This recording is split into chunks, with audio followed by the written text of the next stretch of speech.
Next, we're going to talk about the don'ts when working with recruiters.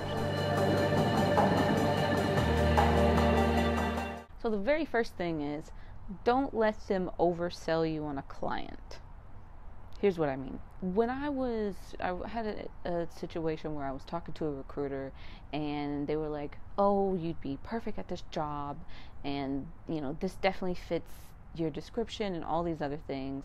And then we went through the process of kind of going through my skill set, and the recruiter asking me what level of skill and stuff like that. And when I made it to a phone interview, the hiring manager actually said, oh, I heard you were like an expert level at this specific language or this specific concept it was. And I was like, huh? I was like, what do you mean? I'm not an expert. So just make sure that you can only do so much on your end. And that's why I said during the do's to make sure that you're telling them exactly where you sit at skill level wise. A lot of them will ask you on a 1 to 10 basis kind of how you feel about this language or this technical concept or whatever it may be. So that's the time to say that. And then I know, like I said, there's really only so much you could do on your side. But when placed in that situation, you might want to say, well, I'm not exactly an expert, but I do know these things about it. Maybe list some things that you know about it. Or if you don't know really anything about it, to say, I'm not really expert. I would like to be an expert. So you kind of have to like maneuver yourself around those situations. What I did in that situation was more the first thing. I was like, not really an expert, but I do know some about it, and I've had some exposure to it. So it's one of those situations where you just kind of have to play it by ear. Don't let them be vague about job descriptions. A lot of times recruiters may email you or call you, whatever the case may be, and they'll say, there's this great job, it's working with Ruby on Rails, and they're awesome people.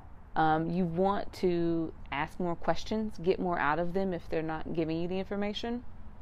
One thing I've noticed is that if they aren't giving you the information, they really don't know the information, and they're trying to sell you up on what they do know. And it can be difficult for both parties involved, for you and the recruiter as well. So just try your best to get more information from them. And if you do move further throughout the process and you move on to like a hiring manager, make sure that you're definitely asking questions during the interview process of, kind of like the things that the recruiter couldn't answer, or just say, hey, I didn't know much about this role. Can you tell me more about it, etc. So just make sure that you are getting the most information that you can from the recruiter. So the third thing that you don't want to do is give away your personal information. I beg of you, do not give them your social security number. Don't give them any kind of passport information, driver's license. They don't need that. So at the stage when you're just talking to a recruiter and you just happen to get a call from one, it's not necessary to give out your personal information. That's not going to make them pull one way or another for you. And it's not recommended to give them your personal information. So just be careful and don't do those sorts of things. I will say later on in the process, if you are, you get offered a job and it comes down to making contracts and things like that, then would be the time to give information. And a lot of times it's through a secure way of doing it, or it's in their office right in front of their faces. So don't give anything out online. Don't give anything out over the phone, things like that. That's not good, and they may not even be a recruiter at all if they're asking you for your social security number. So beware. The fourth thing is you don't want to work with a different recruiter that you've already are working on with another recruiter. Recruiters talk a lot about being submitted twice or maybe 3 times for a job, for the same job, and you don't want to be in that position. That's why it's important that you do tell them kind of the places that you've been applying that you think might kind of clash. This happens a lot with corporations. A while ago, a recruiter called me about a job for a corporation called Verizon, and I talked to that recruiter and I was like, sure, let's see how far we get in the process. And then I had another recruiter call me up that same day and be like, hey, here's this great job. And I said, okay, great, can you send me over a job description? And sure enough, it was the same job description from the other one. And I said, pretty sure I've already been represented for this job. So you don't want to double submit yourself for roles. It can happen on both ends. Sometimes it's unknowingly, maybe the agency changed a couple words in the job description or something like that, and they don't look the same, but 9 times out of 10 they'll look the same.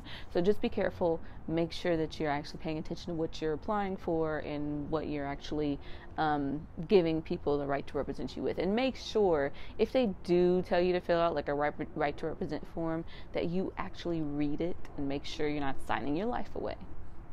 Golden. Okay, the 5th and final thing is, don't waste your time talking to a recruiter about a job that you don't care about and that you are not interested in. So you'll know when this happens. I think after you've been hunting for a while and looking for jobs, you'll kind of get into a groove of like what is for you and what isn't for you, the things that you do want to do at a position, the things you won't do at a position. So I would just steer clear of those opportunities. If a recruiter calls you and says, hey, we've got a data scientist job for you, and you're like, yeah, I don't really like data. So you gotta be very conscious about what you want. I talked about this in another video as well. So make sure that you know exactly what you're looking for, so that when a recruiter does call you, you're both on board and you both have the same mindset about what's going on, and you're both ready to go full force to get that job that you want. Okay, so those were all the tips that I had. I hope that you all enjoyed them. Hopefully they were helpful.